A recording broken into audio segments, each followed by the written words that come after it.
this is a very, very important session. If you really want to create wealth over the long run, this is something which is very important. Just to give an example, as we all know, for a healthy lifestyle, for a better health at an older age, one needs to keep a balanced diet. So a little bit of protein, little bit of carbs, little bit of various other nutritions is something which is very important. And in a similar manner, even asset allocation is very, very important if you want to keep your financial portfolio very, very healthy in the long run. So there are various asset classes, there are various benefits, there are various problems to invest into these asset classes. And that's why an asset allocation is one of the most important parts. So as Sumit said, we have a very great panel coming in. Mahesh Patil needs no introduction. Manish Dangi and Vinod Bhatt are also with us. So let's start the session. Manish, let me start with you first. The most important and the basic question.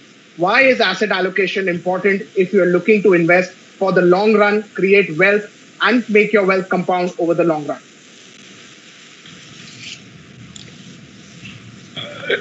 See, asset allocation has an assumption that there are diverse assets which behave differently in different times.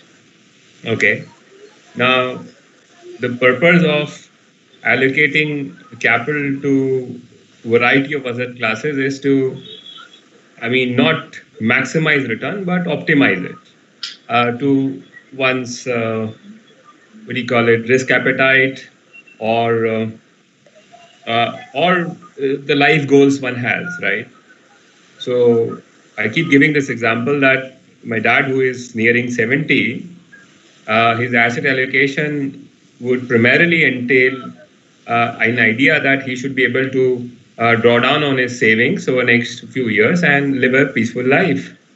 I am in mid-40s and I hope to have a regular stream of income over the next many years. And idea of asset allocation for me is to actually move up the risk frontier and live with some bit of a volatility in certain asset classes like real estate and equities, and so negotiate for a little bit of a higher risk, but extract more returns. So asset allocation as a principle has this idea that each individual has to figure out what he is in context of the risk return framework that each asset offers, and then a mix of that should mean that he ends up getting what he wants in terms of the life goals that he has.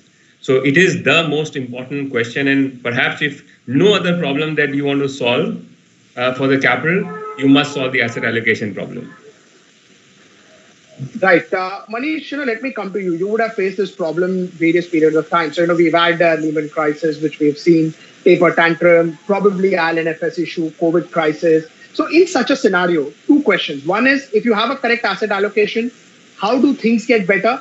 And how should one change asset allocation when you see, such sort of movement happening into various asset classes?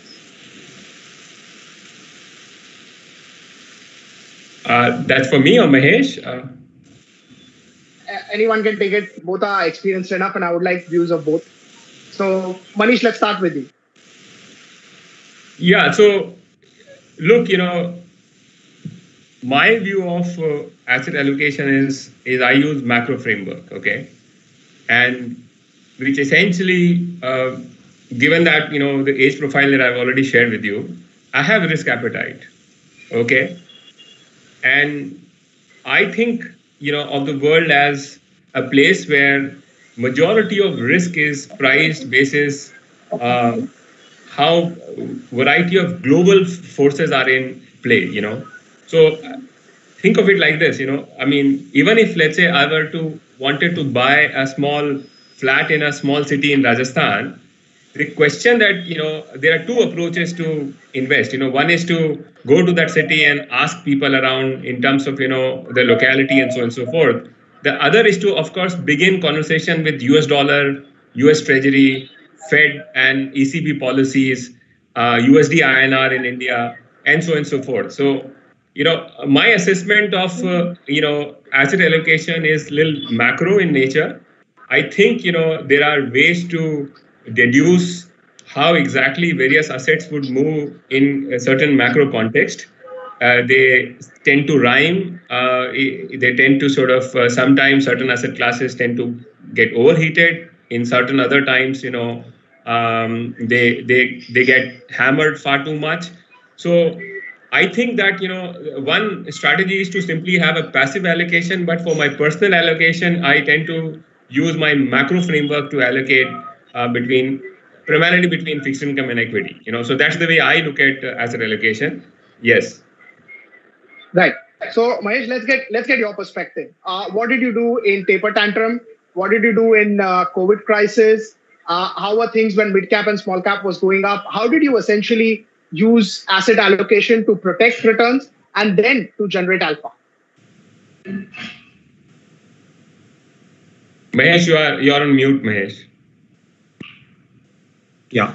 Thank you, Pankaj. So as Manish mentioned, that's a classical framework, okay, which we use in terms of looking across various asset classes, looking at the macro picture, and then looking at which cycle an asset class is, right? And then deciding, okay, how much to allocate to it. But to put it in a very simplistic manner, right, for investors, okay, who are trying to do their own asset allocation, I would say, see, each asset class has a certain long-term return, right? If you look at long-term return of asset, like for equities, for example, it will be somewhere around, if you look at a last 20-year return or 25-year return, it will be around 12 to 13% in that range, right? Gold would be somewhere around 9 to 10%. Real estate would be around 8 to 9%. Again, this is only looking at the top metros because real estate is a more micro market and the returns could vary depending on the micro markets. Again, bonds and this thing would be around 7.5% or so. And what happens is that each asset class goes through various cycles. I mean, there are periods, okay, where a particular asset class can give significantly higher returns than its long-term potential. And there are periods where it can be significantly lower. And over a period of time, the returns tend to converge or mean revert. So by that logic, whenever an asset class goes through an extended period of downturn or a pain or below its potential long-term returns, I think that's the time to really seriously start looking and evaluating and taking a call whether one needs to increase allocation towards that asset class. And if you follow that principle, kind of a contrarian approach, and stick to the philosophy that the long-term returns tend to mean revert, I think that can do well to the overall portfolio from a longer-term perspective. But I mean, that's a very, very simplistic way of putting at it. So whenever there is a crisis, okay, I would say that I mean that's the time when the allocation towards that asset class in your portfolio would have gone down, right? Because of the price movement in that asset class. And one way is to look at that passively. Okay, you would want to increase the allocation in line with your target allocation.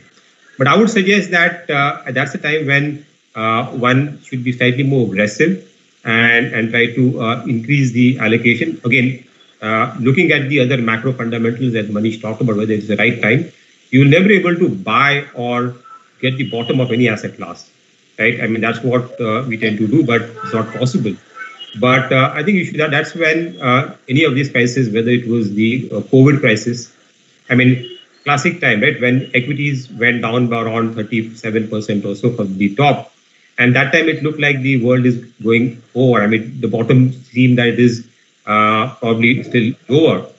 But fundamentally, when we looked at things and looked at the picture and what kind of an impact this crisis could have, we found out that the impact will be there for 1 year, but it's not going to permanently impair the earnings of corporates. I mean, the asset value of companies is not going to go down just because of 1 year is going to really go down. And then when we try to look at other matrices, okay, like price to book value and other parameters, we found it was looking extremely attractive. And that's where even Manish and me, we had a discussion. And even Manish, who was bearish on equities earlier, right? I mean, not exactly bearish, but not so, I mean, slightly, I mean, he was a big proponent of bonds around 1 or 2 years back. But when he saw the opportunity and the value it was there, I mean, he also turned and became a big bull on the equity market. So I think you have to really play the cycles, buy when things are down, okay, and really believe that the long-term returns of asset class, okay, will tend to mean revert over a period of time. Right. Manish, you touched upon a factor of stability of income while investing or, getting it correct. How important is the age factor as well? Start early, get your asset allocation right early so that, returns can be, decent enough. How important age is a factor, and investing by a person who's just started to earn and investing by a person who's, say in 35, 40, and then probably towards 60 as well.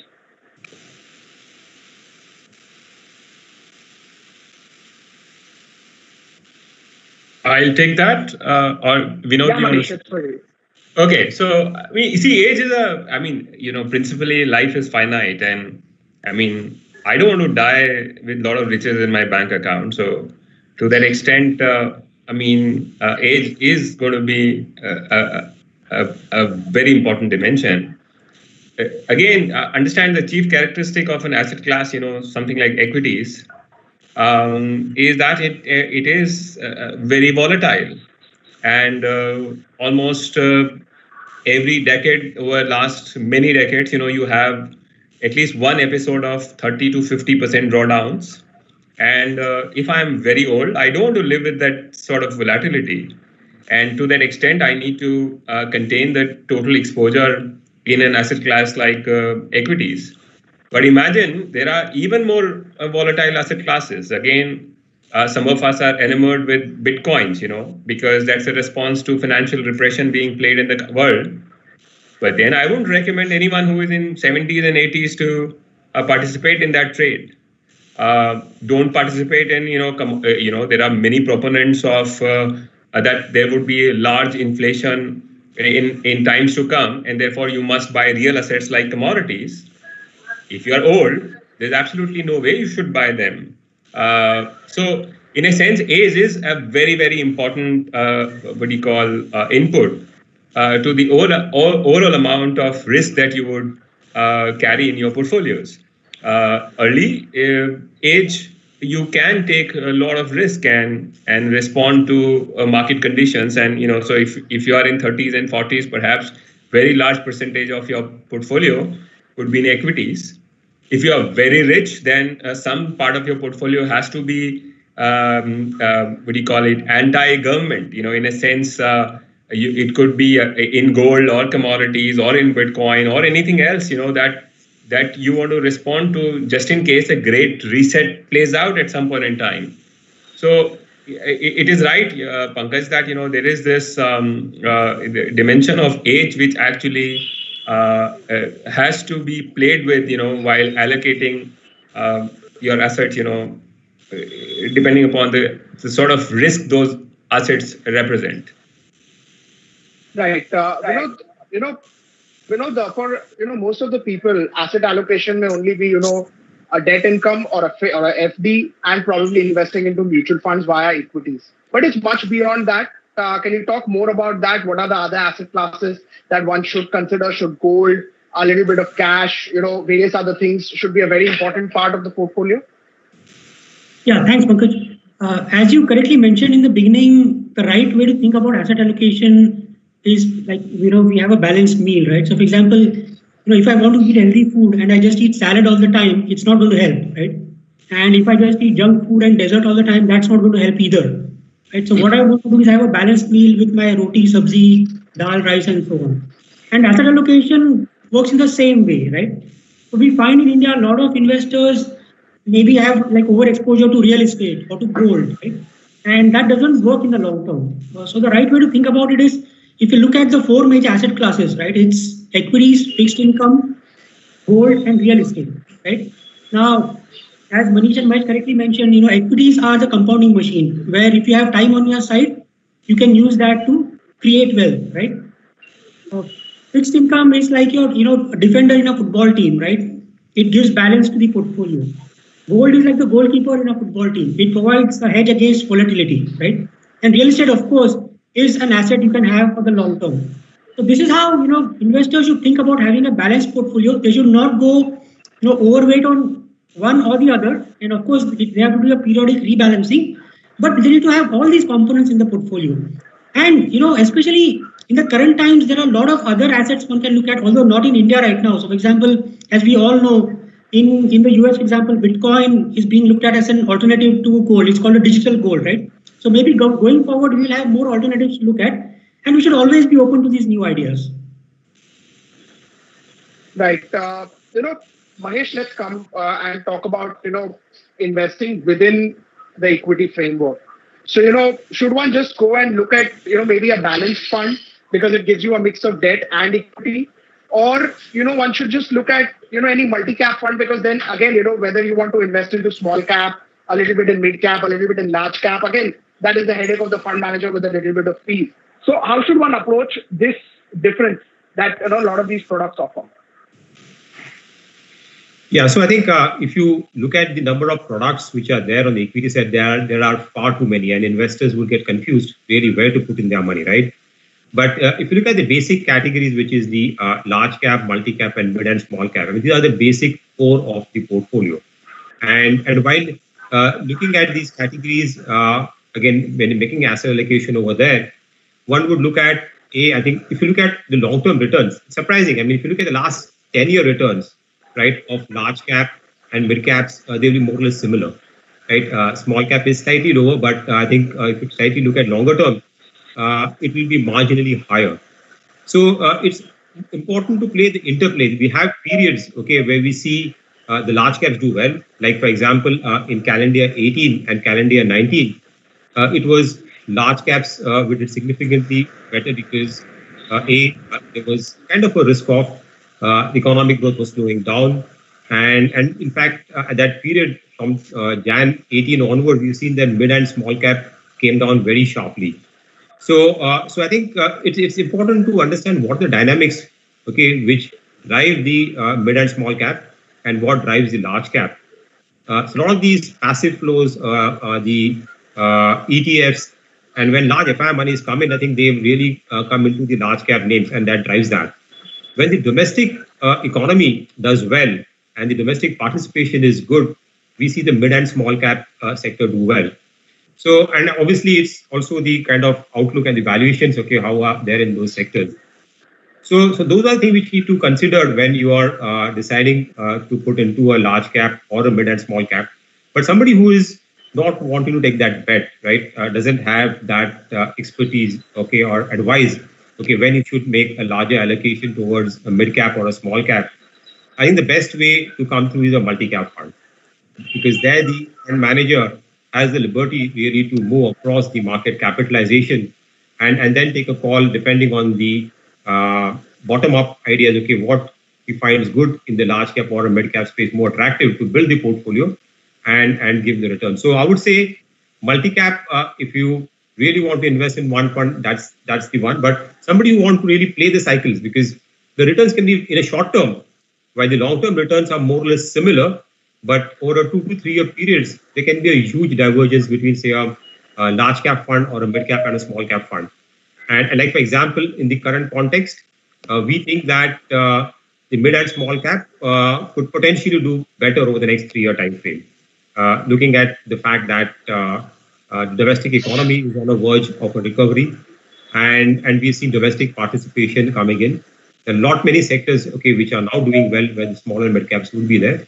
So one would want to at least have a slightly higher allocation than what normally you have in the mid and small cap space. But apart from that, there are also thematic funds which are there. If somebody is really savvy and wants to play a particular theme, because I think each individual probably understands a few sectors or would have a view on a particular industry.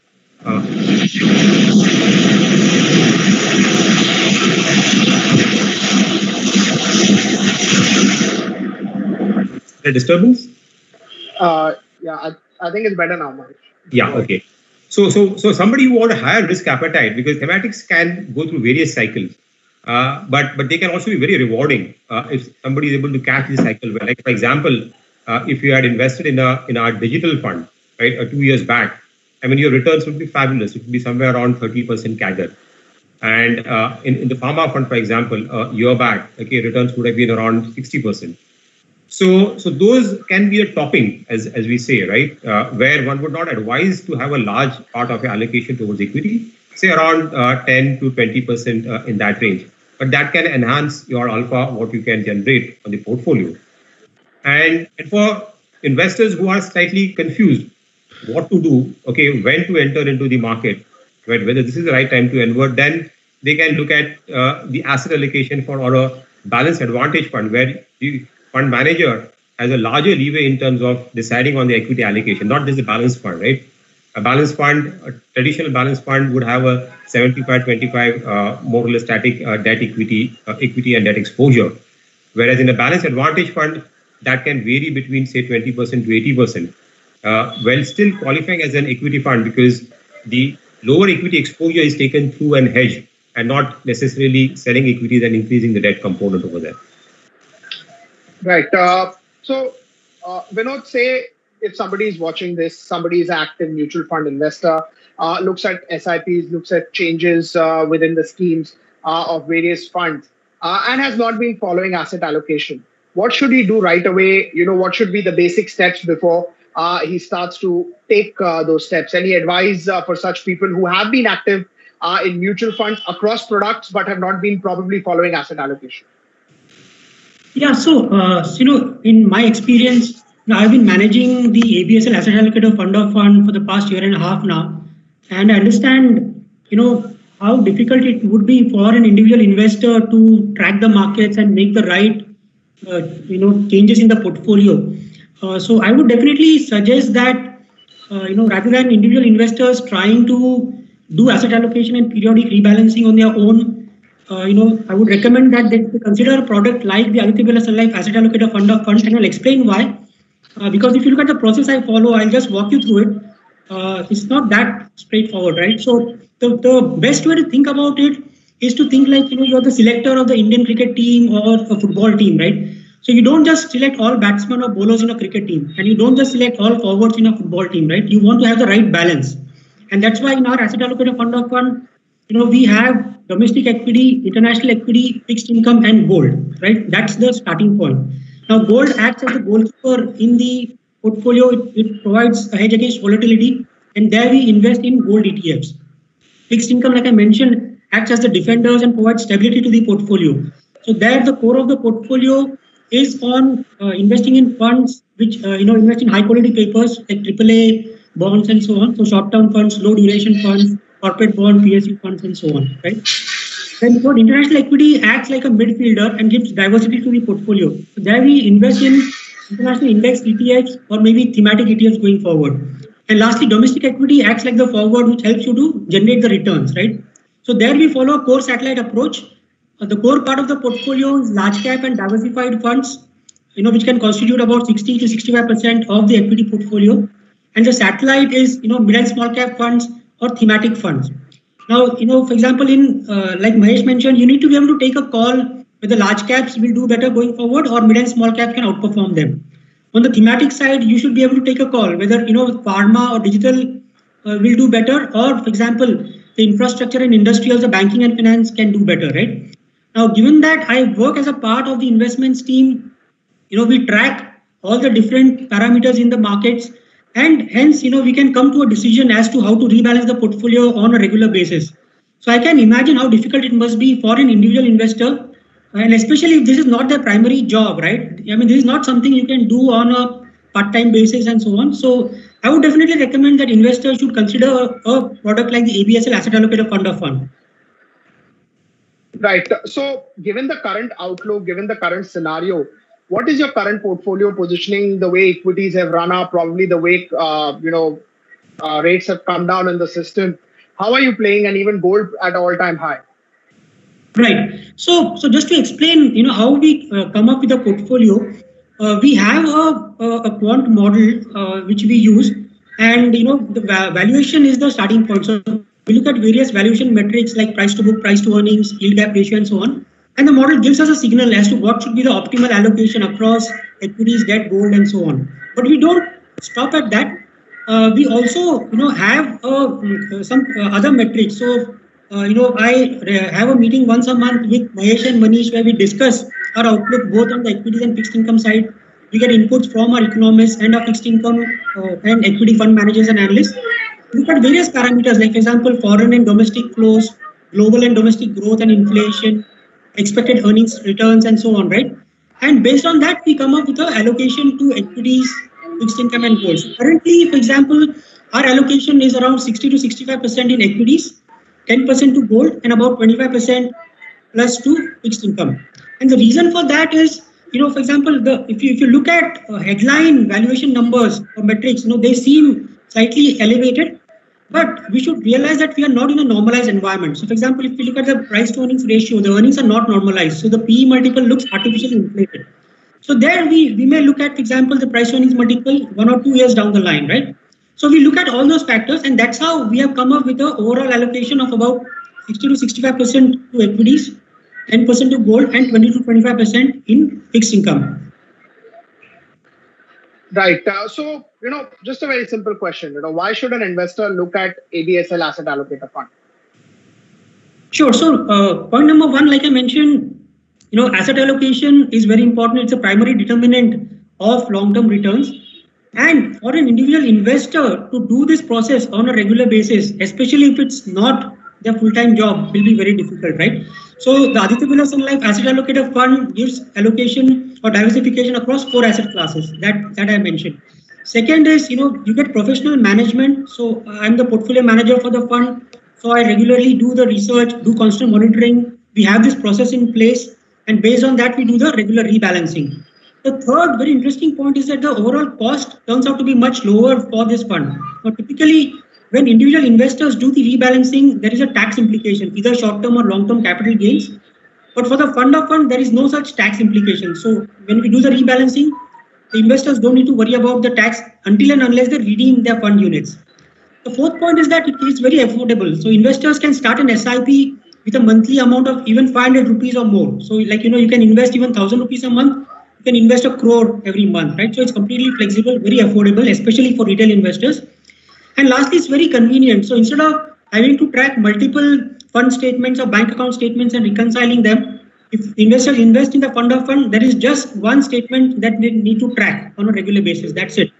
So overall, even for an advisor, we say that advisors can focus on investor management and, let us focus on the investment management. So it can be a good partnership between us and them.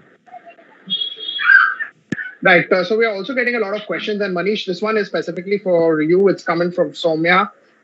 Says that by the logic that you have given for macro framework, for someone with your risk profile and your asset allocation today, what should be a proper equity asset allocation?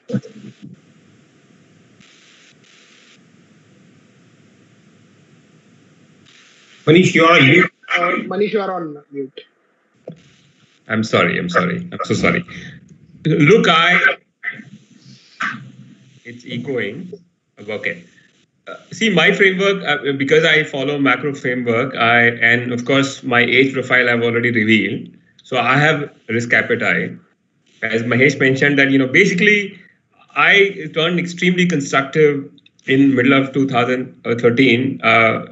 I've explained this to people that at least on the equity side, I try and buy valuation and only now I'm begun to realize that the only way to exit is actually when the macro turns bad. So basically I sell macro. So 2013, of course, was very constructive and, pretty much went all in equities. I try and play equity only through funds now. So, but then, over 2.5, 3 years, of course, equities funds near doubled. And then somewhere in 2016, while the global macro was still supportive, I think, 2 things happened. One that, at least an impression, at least in my mind, was created that India was not for so much business, and there were sort of moral or cultural reforms underway then. And it looked like that, the businesses in India would struggle. So that was a bit of a macro call. Along with, of course, you had quantitative easing ending in 2014, and in the run-up to 2018, a QT began. So in some sense, emerging markets, more specifically India, sort of started to look relatively an ugly bet, so to say. So I stayed with that view, and therefore I moved into fixed income funds, our own funds across the board. And it's only just after the COVID, again, a macro framework, the Fed's response, even ahead of COVID, actually the dollar has started to weaken. Then, of course, all the governments ganged up to sort of give backstop to the to consumer as well as businesses, and that sort of is the reason also my assessment, in end March itself of COVID was that it was not a fatal disease, and I think the reaction was somewhat exaggerated.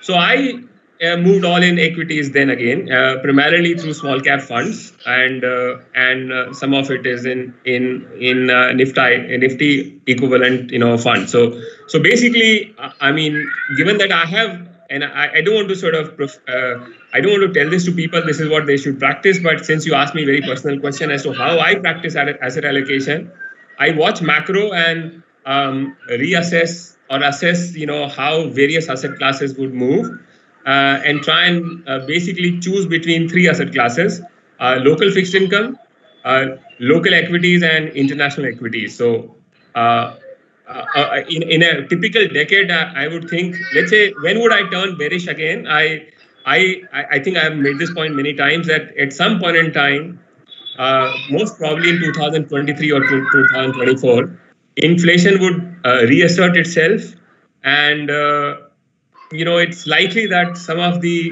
policymakers in the world would blink. When I say blink, meaning they will begin to taper off and hint at some sort of rate hikes, and that is precisely when equities would start to look relatively expensive, as well as in a bad macro zone. And so that is the reason I would most probably exit, and I would do it publicly, and I did that in 2015-16 publicly, so I would do that. But my framework would, until then, given that the macro and micro both are supportive, I would stay put with equities bet. So that's the way I use. I think it's better for most people who are listening is not to. It is a framework that you could use if you are a primarily and only investor and actually doing nothing else. If you're a simple retail investor, it's sort of relatively risky bet because you have to keep a good watch on a lot of these macro variables. My suggestion is that go with what Vinod is recommending or Mahesh recommended. Mahesh's broad idea was play contra. Anything which has oversold perhaps is a place where you could be overweight on, and vice versa. Vinod's argument on fund allocation is that instead of a static allocation, a simple framework of being overweight, underweight, these 3-4 asset classes would perhaps do the trick and improve the risk-adjusted return. So, I mean, I gave you my personal experience of how I navigate equity markets and do the rebalancing of assets. But my recommendation would still be to for most investors to go with what Vinod and Mahesh suggested. Right, Mahesh, I think this one question is coming in because of what we discussed earlier.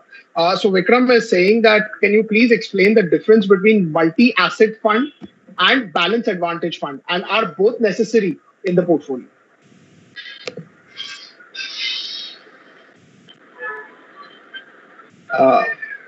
Mahesh, I think you'll have to unmute.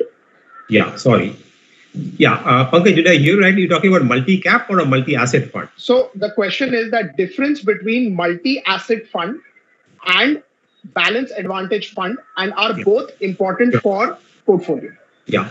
So I think in the balance advantage fund, we are really playing two asset classes, right? Which is debt and equity. It's an interplay between that, and there it is. The equity exposure, right, can vary quite substantially, right? I mean, the high and the low, depending on the cycle where we are, can vary between say, around 80% to around 20% in that range.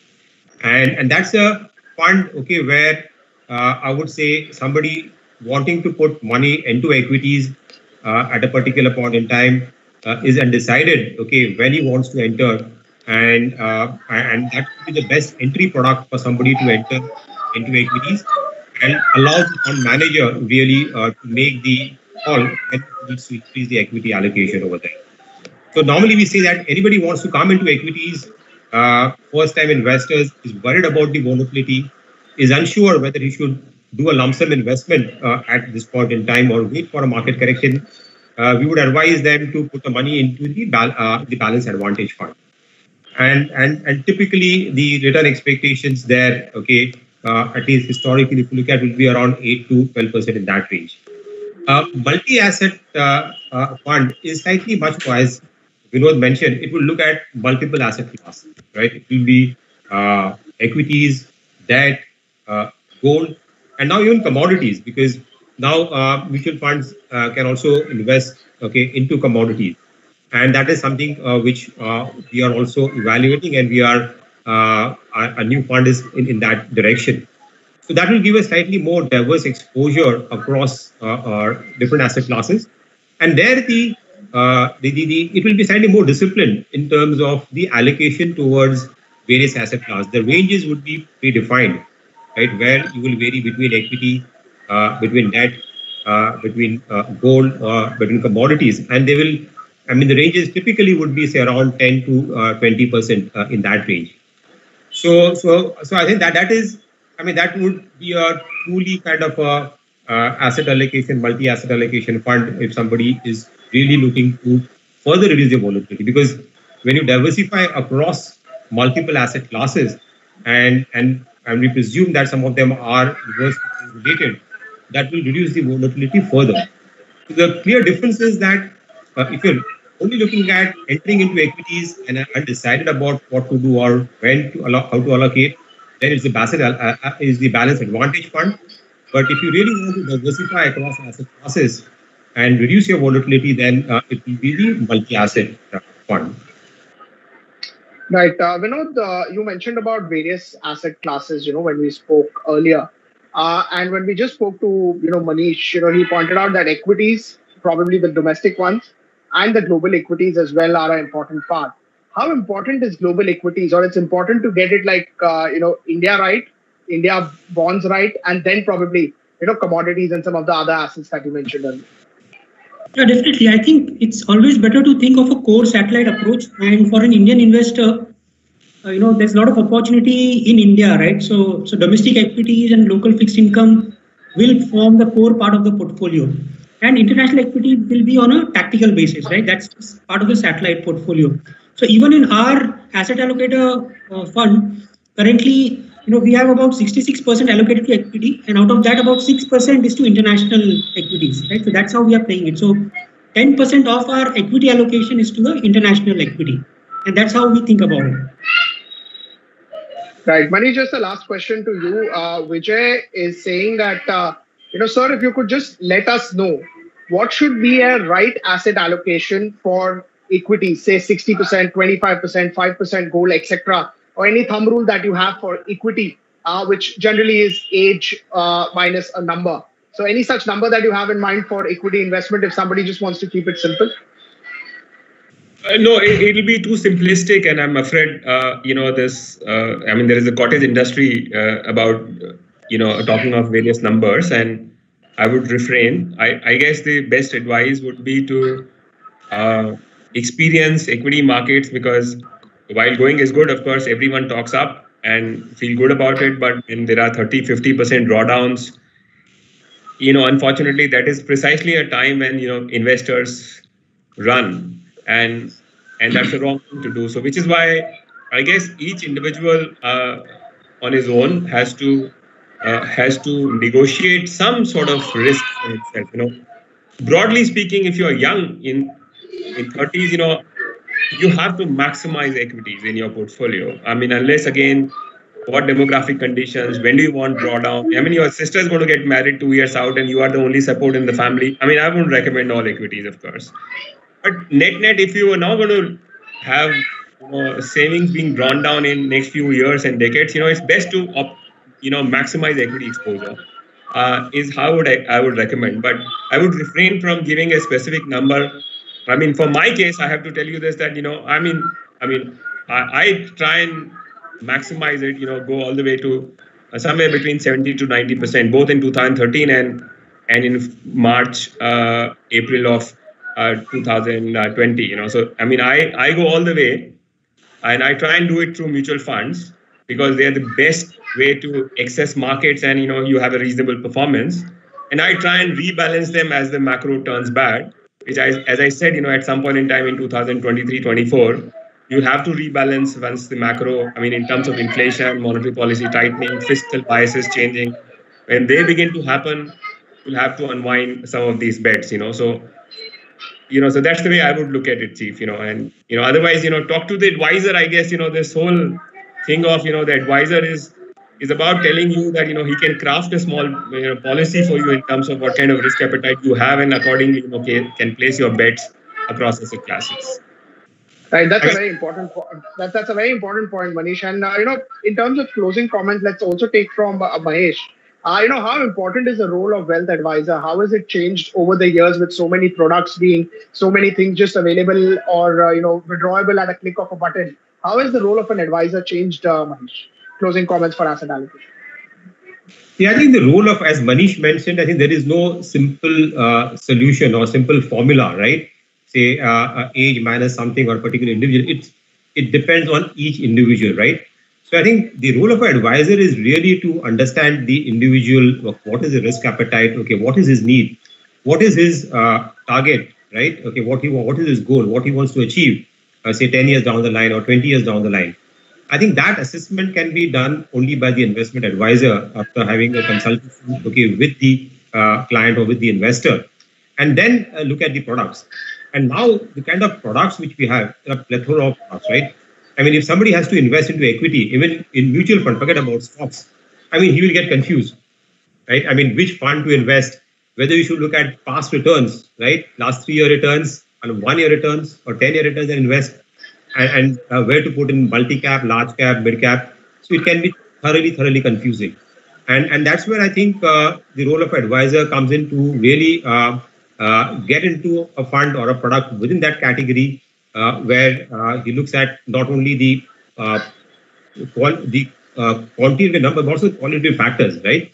Which are very important, because if you just go by a fund which has done well in the last 2-3 years, it might probably not do well in the next 1 or 2 years. We've seen that. There's also mean reversion over there.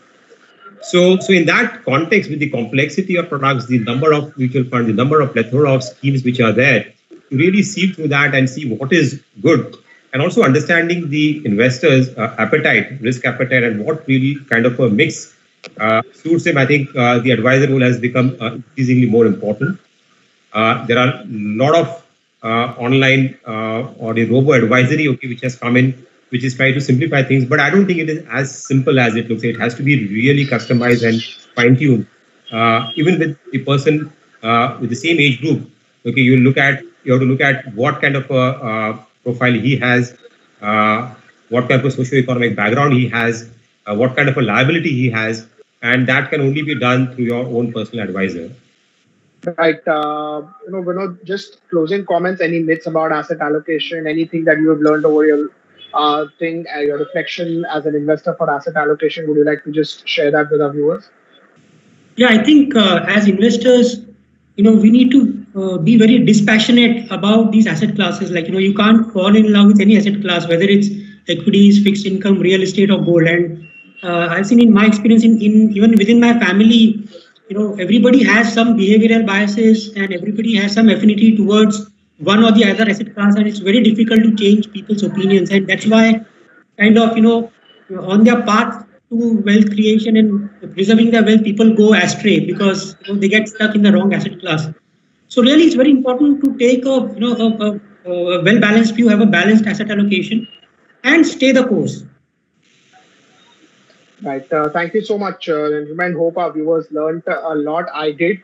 And hope people follow asset allocation or try to follow asset allocation with the various techniques that you just said.